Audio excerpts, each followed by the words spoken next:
Alrighty guys, before I get this started, let me just say this one tiny whiny little disclaimer here. If this is your first time modding, I would highly recommend you not try this. I'm not going to be explaining how to do this. I'm just going to be showing you guys my configuration and basically just listing off the mods that I used. So, again, this is mainly for those who know at least halfway around modding. Granted, if a schmuck like me can make Feed the Bronies, then pretty much anybody can. But I, again, wouldn't recommend it unless you know what you're doing. But anyway, with that out of the way, let's get rockin'! Alright, hey everybody, what's up? UltraMag64 here, and today I'm gonna show you how I made Feed the Bronies. Season 1. This is Season 1, let's be clear about that. This is not Season 2. Season 2 technically isn't finished yet. It's on the brink of being finished, but I don't feel comfortable releasing the mod list just yet. Because if something super duper were to happen and I'm just like having this revelation of mods, and I find this one cool mod that I want to put in there, then it kind of makes the video not work. So, what I'm going to do is I'm going to show you guys how I made Season 1 first. Now that that's out of the way, what you're going to need is, actually, you don't honestly need Feed the Beast at all to use this. You could theoretically go into a normal Minecraft and just put in the mods yourself. That's what I did. But anyway, what you need, if you plan on going the Feed the Beast route, is you're going to want to go in to your Feed the Beast launcher right here, that magnificent little thing. And you're going to have to wait a minute for it to boot up, because mine's a little slow because of all the mods I got in it. So yeah, that's going to take a little bit of time. But hopefully yours will boot up a lot faster. Or you could just have a beastly powered machine and just be like, Joom! Everything's faster in my machine because it's just Batman-orific. And I'm just sitting here with my peasant box. And yeah. But anyway, once you get it open... Yeah, man. Little guy, come on, I know you can do it. It's so powerful, come on. I know you can do it, Feed the Beast. Come on, you're the beast. It feeds things. Come on. Come on. There you go. Alright, so now that you have Feed the Beast opened up, what you're going to want to do is go down to the mod pack thing. This little beautiful button right here, you want to click it. And you want to scroll on down till you see, oh, a familiar little face in a box. This is the Brony mod pack. Now, this actually is kind of the building blocks for it. However, you don't need it. It honestly just injects a mod. I almost said jar. It just injects a mod that just leaves out one step. But again, because Feed the Bronies Season 1 was so buggy, I also had to mess with some other things as well, which is why, again, I gotta say, if you're using, Feed the Beast, you might want to just be like, okay, I don't exactly know what I'm doing, so I'm just gonna sit here and not do that. But anyway, once Season 2 comes out, it should make it a lot easier, because I've streamlined the whole process. Again, this thing was kind of its own beast when I made it.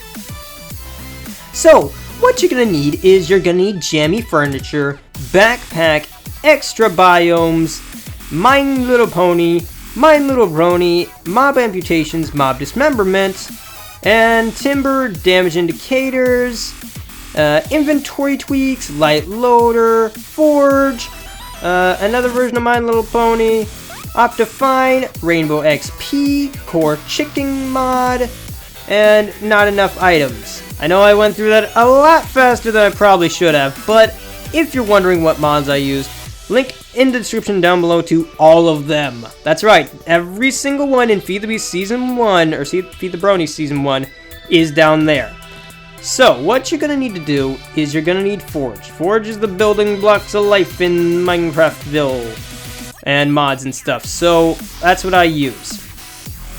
Now, this version is actually built on Minecraft 1.5.1. Now, with that being said, some of the mods actually are, or most of them, are updated for 1.6. And if they are, by all means, go ahead and put them in your 1.6 or whatever the heck you're using. If they've got it from 1.7, if all of the mods are working, go ahead. The only reason I'm at 1.5.1 is Mine Little Brony, or, I'm sorry, My Little Brony. Now that one actually hasn't been updated yet. It's still in 1.5.2. Now the reason I went back to 1.5.1 is because at the time they didn't have 1.5.2. And I didn't feel like switching over everything, because once I did, I actually lost everything, which was a pain in the butt to reconfigure. So that's why I'm running a obsolete version of Feed the Beast, and why I would also recommend, if you're just wanting to have all these mods in it, just inject them yourself into your own jar. There's no need to use Feed the Beast, honestly. But honestly, here, let's go down and run down what each mod does. Because you know what, that's kind of important. Say, you know, you want to tailor your Feed the Bronies experience, and you're just like, you know, I kind of want what he's got, but I don't want all this other buggy nonsense in my world. And so yeah, what you got right here is this is Jammy Furniture Mod, and what it is basically a furniture mod. Nothing simpler than that, right? Let you create couches, lamps, lights, tables, whatever the heck you want, basically. It's a really cool mod. I know I didn't get into it that much in Season 1, but who knows? Things might happen next time on Feed the Bronies. You never know. With this crazy guy at the home, you never know what might happen.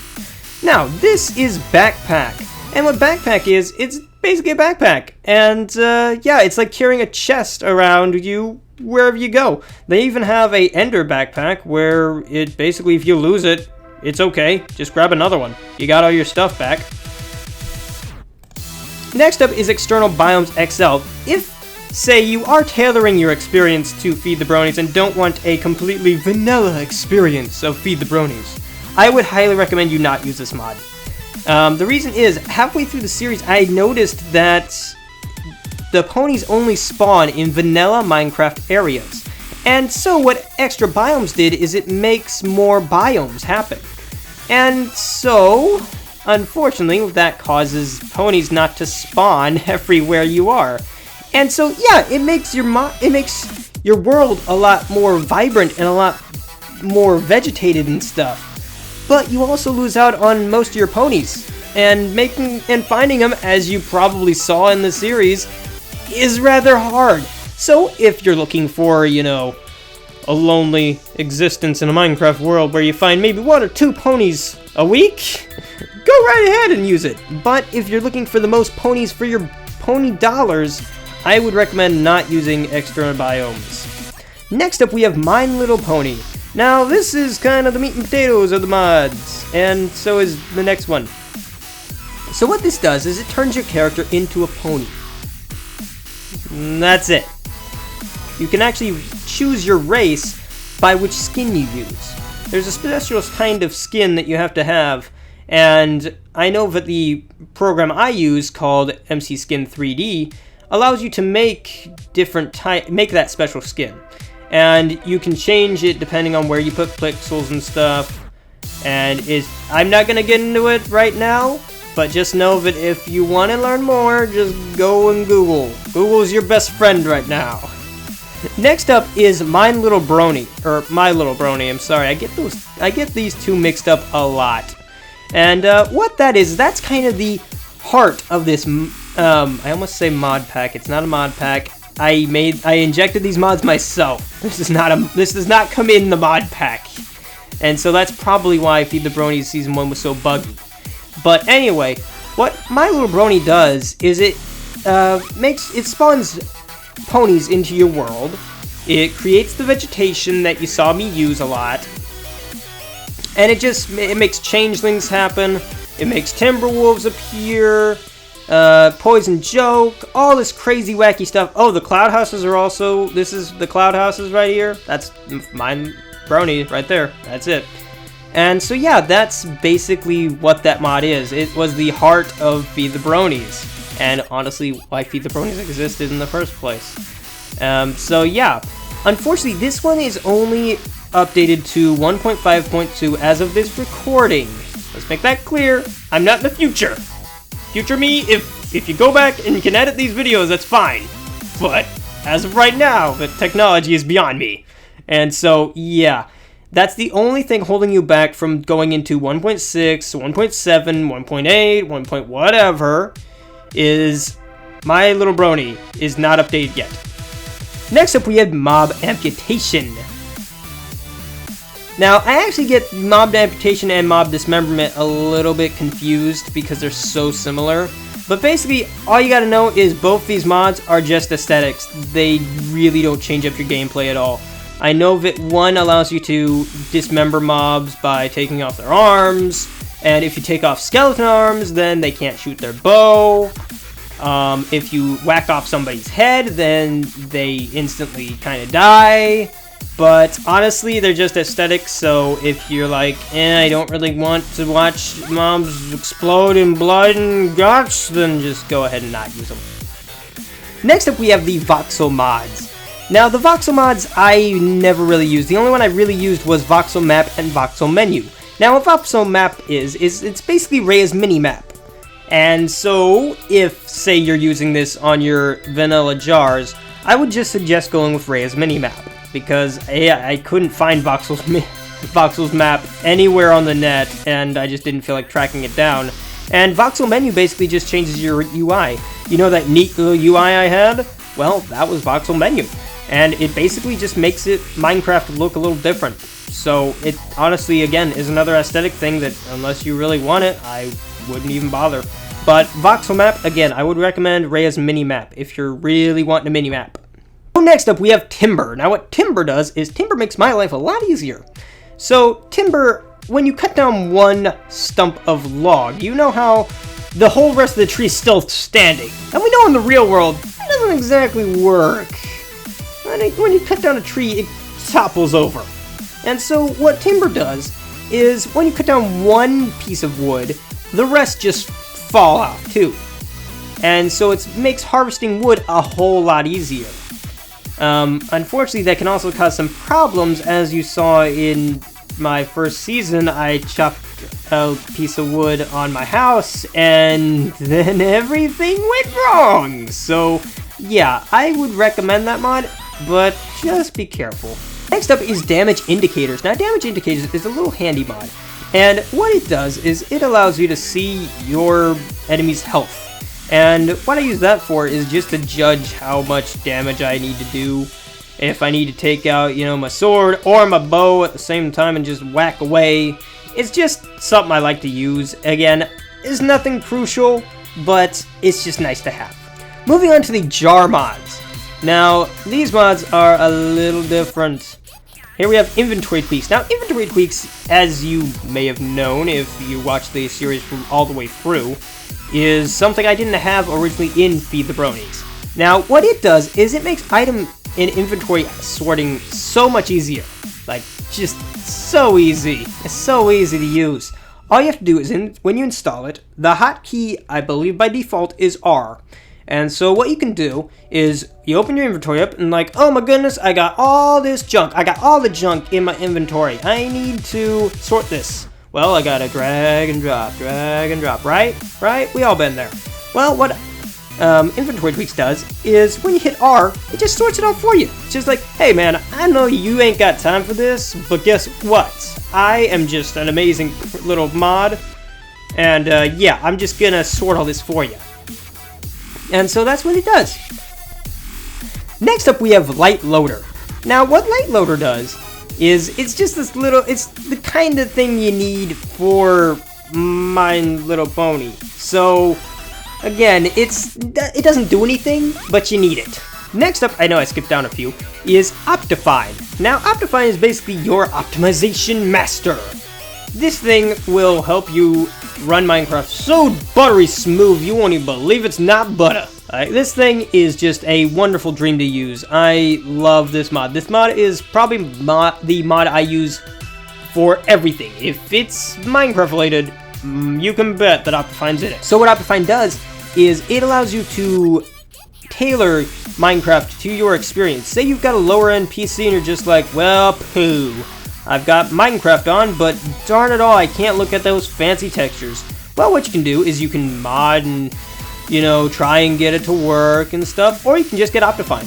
what Optifine does is it allows you to basically configure things much deeper than Minecraft by default allows you to. And so say you do want those fancy textures on, well, you can go ahead and mess around with it, and there you go. You can get your fancy textures at 60 FPS and be like, yeah, I'm amazing. Next up, we have another aesthetic mod called Rainbow XP. Now what Rainbow XP does, and I wish it had done something really cool, is it just turns your pixels and XP stuff into a rainbow.